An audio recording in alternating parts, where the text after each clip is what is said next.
Hello. Today I am going to review how to write a professional email.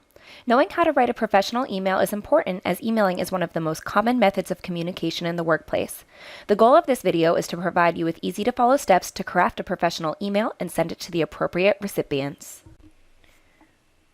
Before your email is even opened, the recipient will see the subject line of your email. The subject line should reflect the purpose of your email and be easily searchable.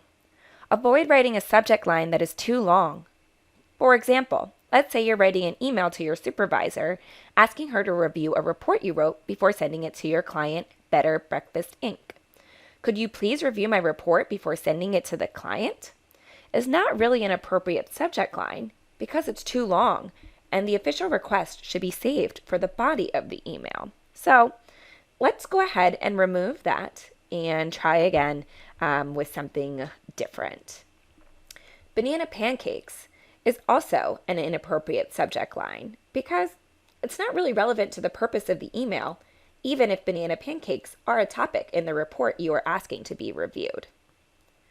A more appropriate subject line would be Better Breakfast Inc. Report Review because it reflects the purpose of the email, it is concise and easily searchable by the recipient if they want to refer back to the email later on. Now that you have an appropriate subject line, let's consider who should receive the email. As you'll see at the top of the email, there are 3 separate fields where you can enter email addresses. The 2 fields should be used for the person directly affected by the email, who you are asking to take action. In our example, you are sending the email directly to your supervisor, we'll call her Heather, and requesting that she review your report. So you would put your supervisor's email address in the To field. Now, let's say you worked on the Better Breakfast report with your colleague Crystal. Directly below the To field is CC, which stands for carbon copy. If there is someone you are trying to keep informed about the progress of the content of your email, but are generally not asking them to act or reply, you can choose to CC them. In this example, you could CC your colleague Crystal so she remains in the loop about the report you worked on together. Finally, below the CC field is BCC, which stands for blind carbon copy. Any address you include in the BCC field will not be seen by other recipients of the email. Using the BCC field can be helpful when sending a message to many people and you don't want anyone else to see who has received the email, typically for privacy reasons. Otherwise, I advise against using the BCC field at work because you want to be transparent about who is receiving your email messages. Once you've selected the appropriate people to receive your message, you'll want to begin the email by setting a friendly tone. To do this, start with a greeting like hello, or good morning, or greetings, followed by the name of the person you are directly addressing in the email. Let's go with good morning, followed by the name of your supervisor, Heather. Next, add a one-sentence pleasantry to set a friendly tone. Some examples you could use are, hope this email finds you well, or hope you had a nice weekend, or happy Friday.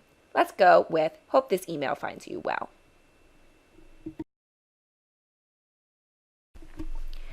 Now that you've set the right tone, it's time to write your email. Try as much as possible to stick to one purpose per email so the recipient can easily respond.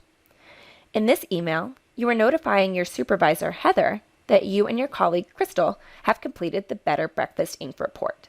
You are also including a call to action for your supervisor, requesting that she review the report you wrote before sending to the client. Remember to be polite when requesting something, particularly of your supervisor, and using words like please and thank you. Since you are asking your supervisor to review the report, you can easily attach the report to the email by selecting the Attach File icon and navigating to the appropriate document. Finally, don't forget to spell check your email. To conclude your email, make sure to include an appropriate closing followed by your name. Some examples of appropriate closings are best, sincerely, or regards. Let's go with best here. To summarize, when writing a professional email, choose a subject line that reflects the purpose of the email and is easily searchable. Consider the differences between the To, CC, and BCC fields to determine which is most appropriate to use for the recipients of the email. To set a friendly tone, begin the email with greeting and one-sentence pleasantry. Stick to one purpose or call of action per message so the recipient can easily respond. Always remember to spell check, Finally, conclude your email with an appropriate closing followed by your name. Here are a few other email tips to keep in mind. Always remember to respond to email in a timely manner. If you don't have the answer yet, it's good habit to let the sender know you received the email and are working on getting back to them with the needed information. Avoid typing in all capitals, which can make it look like you're screaming, or using excessive exclamation points, which can come off as unprofessional. Thanks for watching this video. Hopefully you are now feeling more comfortable and confident about sending professional emails at work. If you have any questions about email etiquette or communicating at work in general, feel free to contact us at Steinbright.